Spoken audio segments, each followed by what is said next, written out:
What am I saying? Okay. Hello again, YouTube. No, I know that part. I just don't have a lot of time, so I'm trying to like think about what I'm gonna say at the beginning. Okay. Yeah. Hello again, YouTube. This is Dr. Kendo, and I'm here to create in Scribblenauts the remainder of the Big Hero 6 team. And this is very special because I actually have with me the woman who saw the movie with me and who I see my whole life with. Mrs. Kendo! Mrs. Kendo. Hi! And so, again, we saw this movie together, Big Hero 6, and it was amazing. And, a lot of people saw that when I created Baymax and Baymax 2.0, as well as the main villain from the movie. Why not create the rest of the Big Hero 6 team? So you probably can tell who we've already started creating and whatnot, but just starting off with a beauty as the source object, which is also the source object I used to start off when I created you, Mrs. K. She put up a little heart with her hands to me. And you can probably see everything that I've been typing, but basically that head right there is actually a boy. It's Zachary Frank. And the odd thing is it has that little that yellow, I guess, part that looks like hair coming out of it. I added 2 comb overs to the back of it, and comb over, the funny thing about that is that you know what a comb over is. It's like, an old man's hair. Yeah, you're comb overing the hair, but I always use it in a way that's like hair extensions or like another part of their hair. Yeah. So it's like a hair extension in this game for me.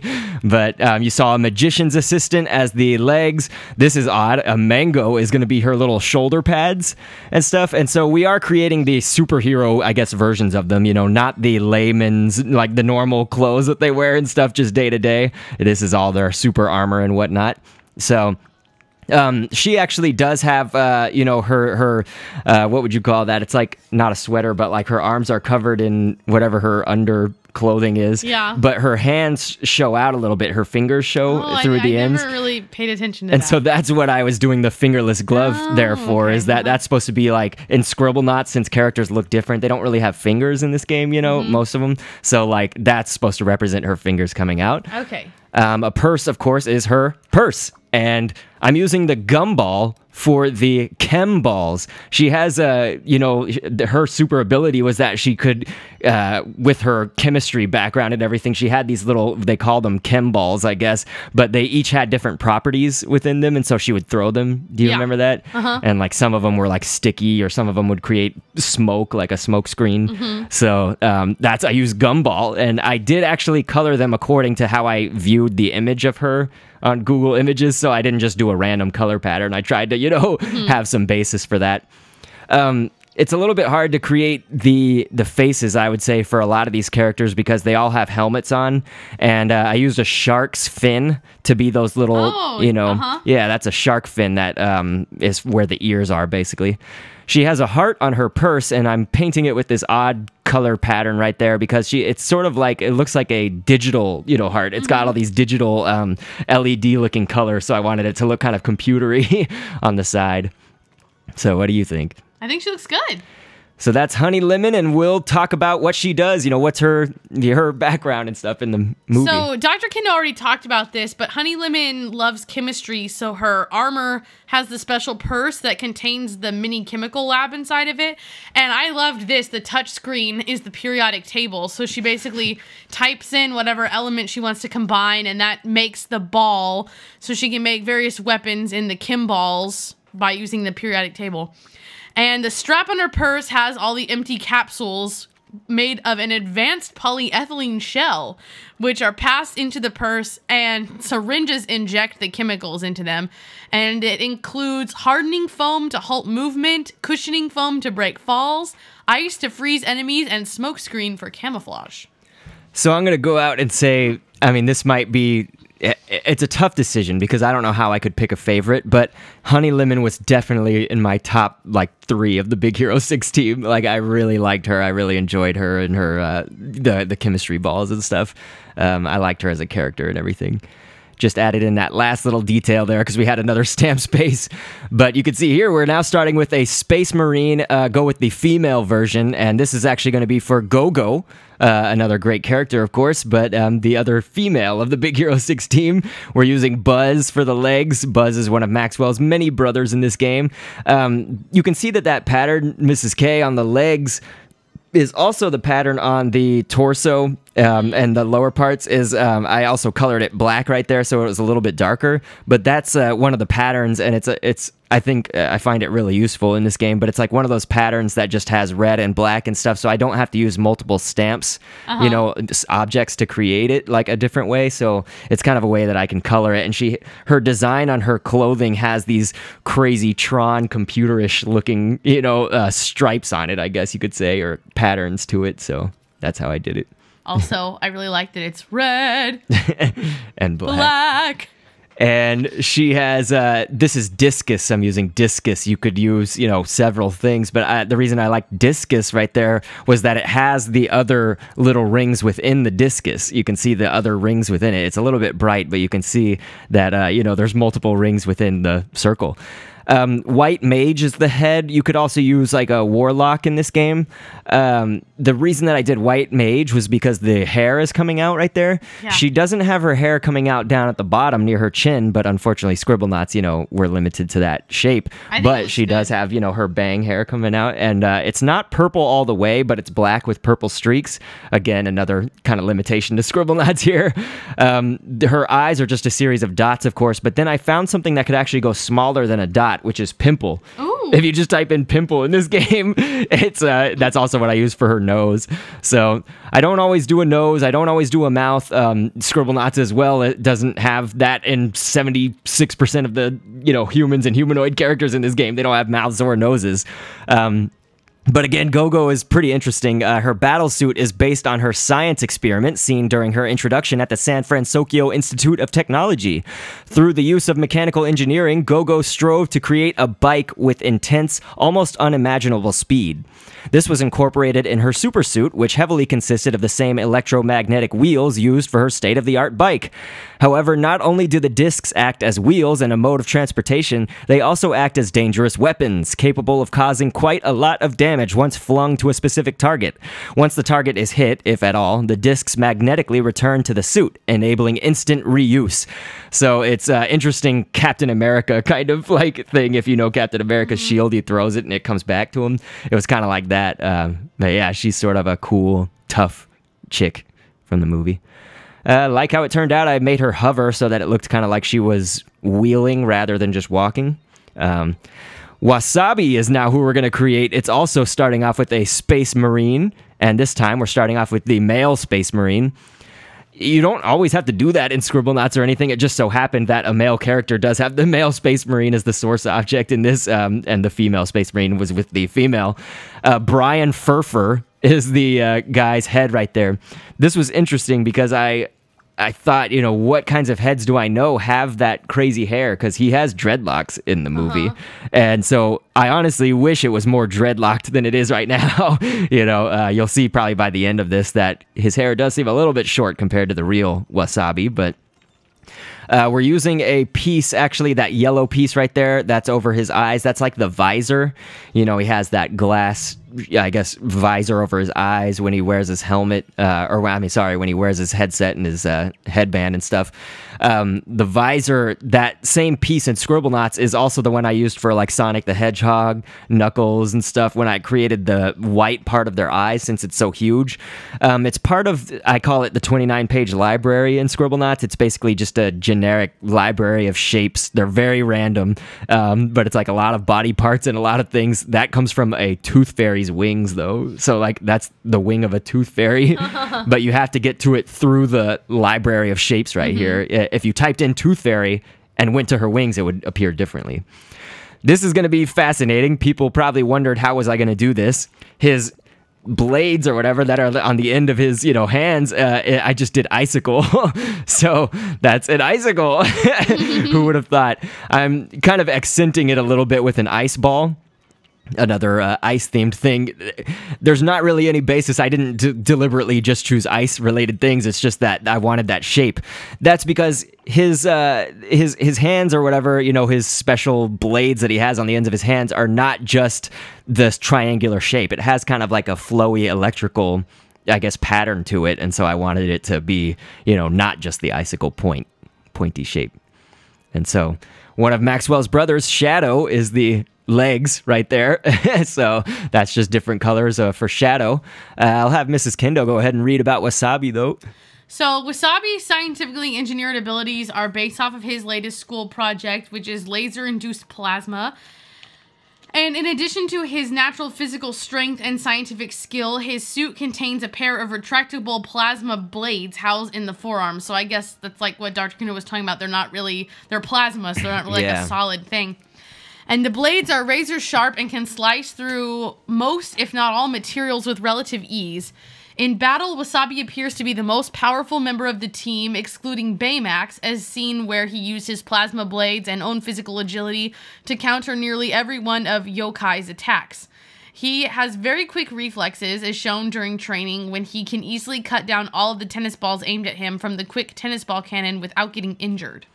And Yokai was the name of the villain or whatever, but it was never actually called Yokai in the movie, which is odd because some people on YouTube, of course, are like, his name is Yokai, but it's actually not. I mean, I'm not giving out any spoilers of who it really is, and some people will thank me. Some people already know, of course, but I just thought, we should call him Mr. Kabuki. So when I created him, I called him that because Honey Lemon was like, oh my God, Mr. Kabuki's back or whatever, because his mask is a Kabuki Japanese mask. So that's why I called him that.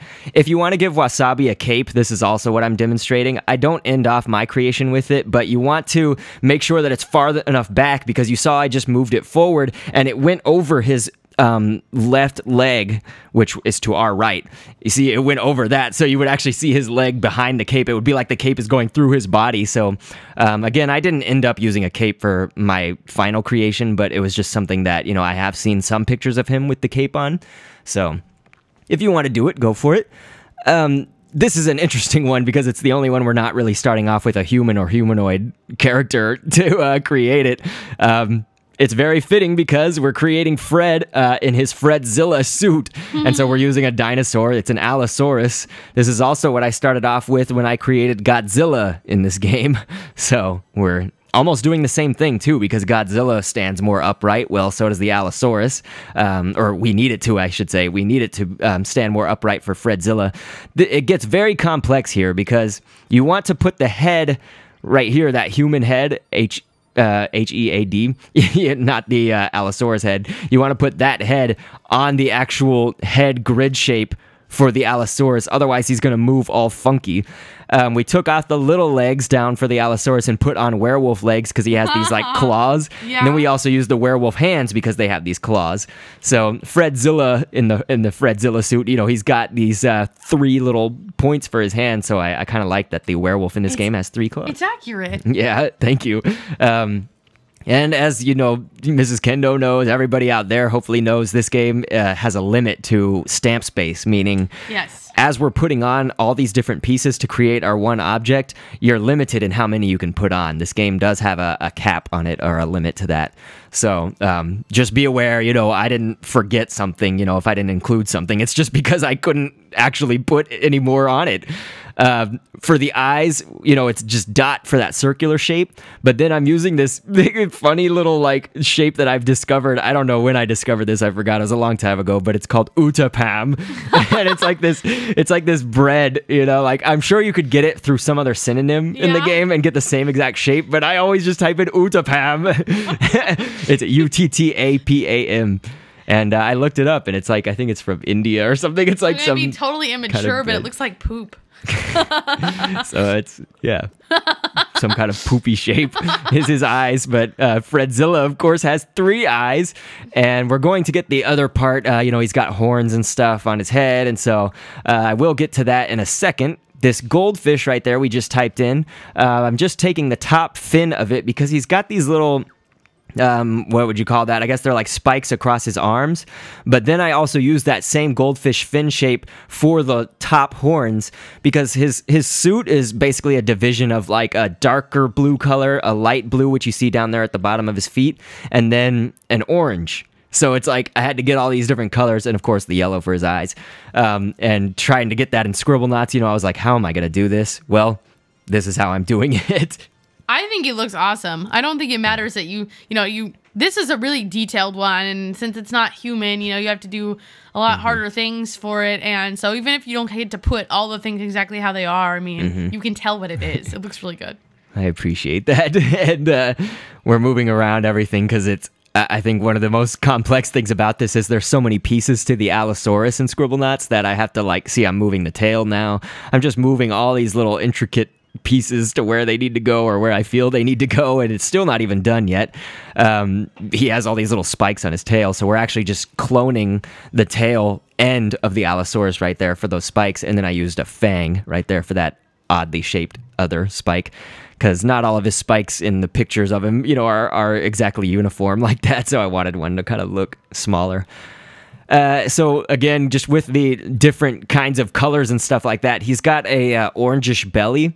So we just took that piece of a tornado out of all things in the world. You know what I mean? Like a tornado. So I just put the tornado as where his stomach is, and now we're coloring that orange right there.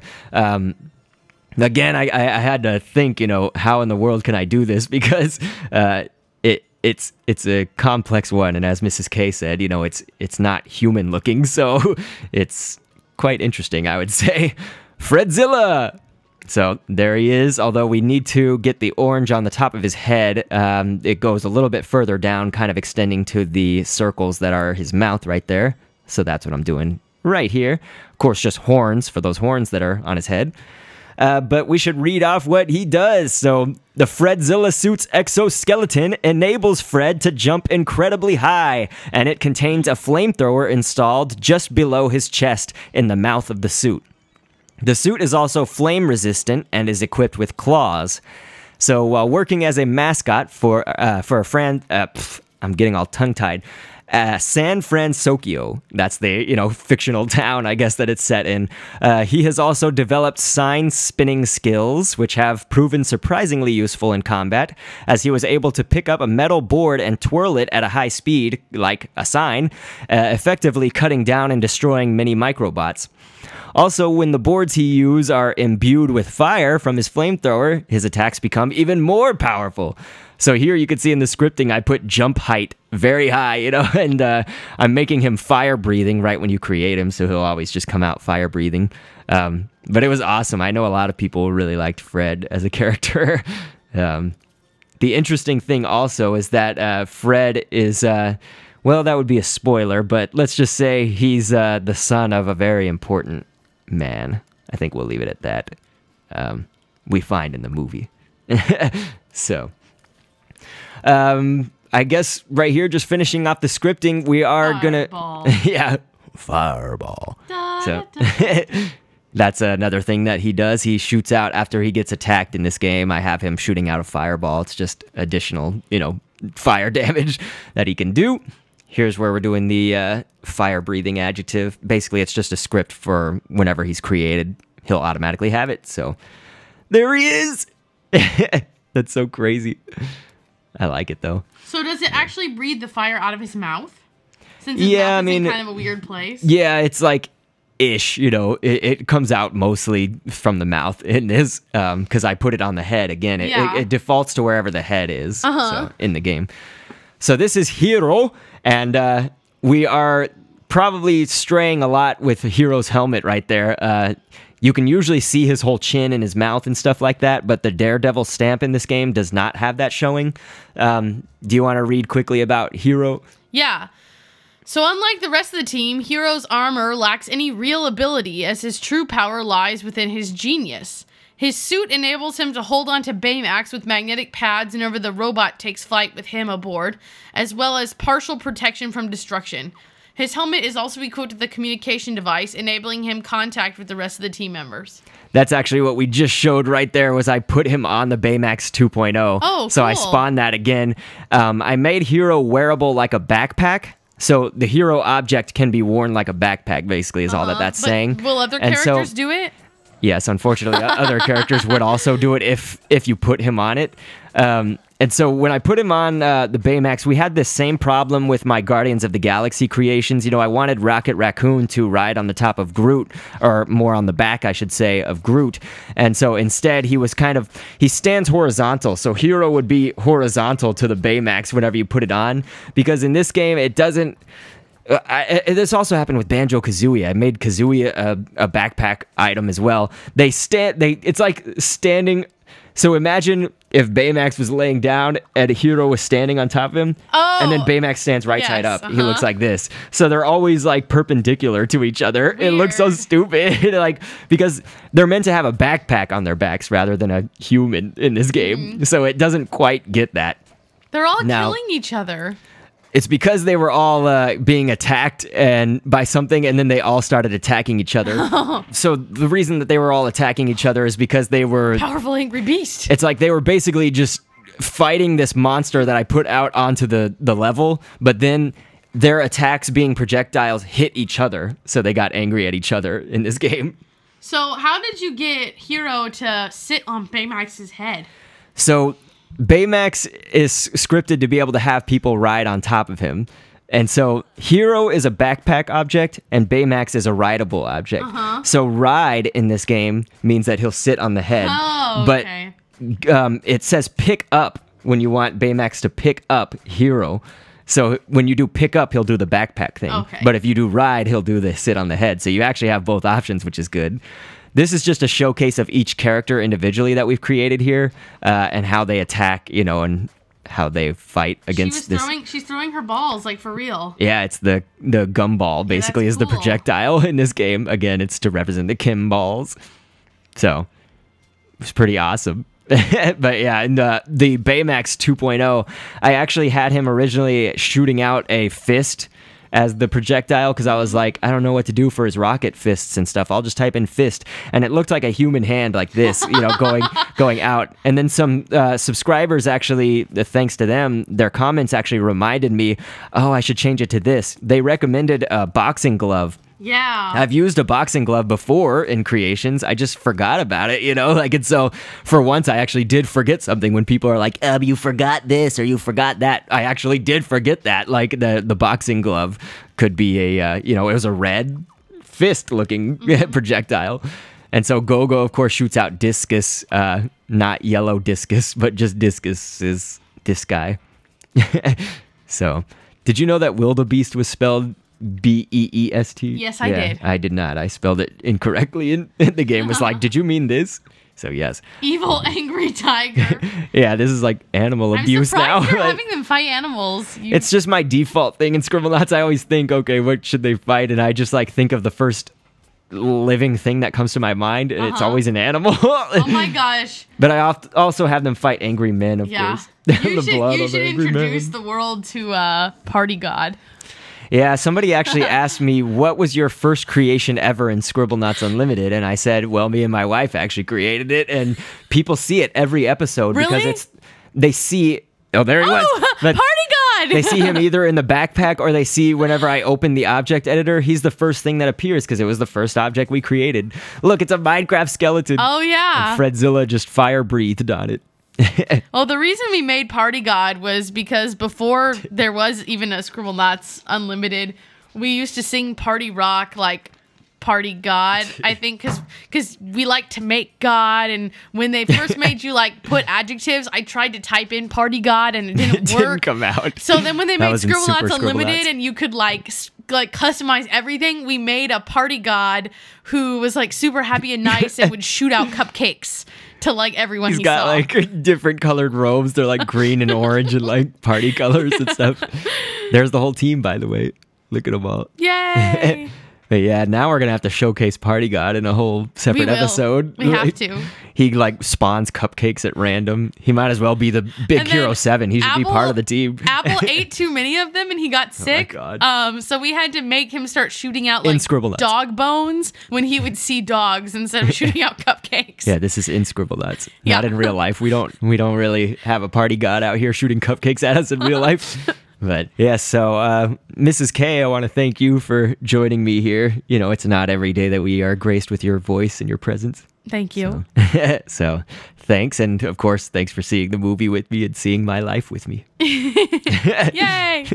All right, everybody. We'll catch you on the next vid, or at least I will.